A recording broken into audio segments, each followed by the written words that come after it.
मुझे यह तो नहीं पता मैं उसकी ज़िंदगी में इम्पोर्टेंट हूँ या नहीं, पर याद है मुझे जब उसके एसएमएस आते थे तो सब कुछ छोड़कर सबसे पहले मैं उसे रिप्लाई देता था। रात रात भर जागकर उसका इंतज़ार करता था। हे भगवान वो ऑनलाइन आ जाए, ये दुआ मांगता था।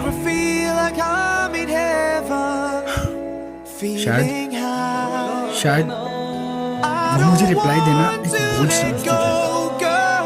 और वैसे भी अरे जिसे कभी डर ही ना था मुझे खोने का, वो क्या एहसास करेगी मेरे होने का।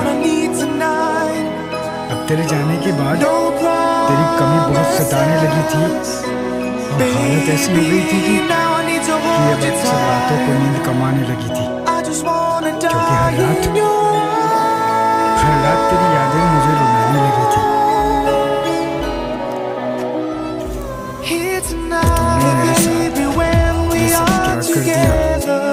इतनी सी बात पर मुझे ब्लॉक कर दिया। अगर कर भी दिया ब्लॉक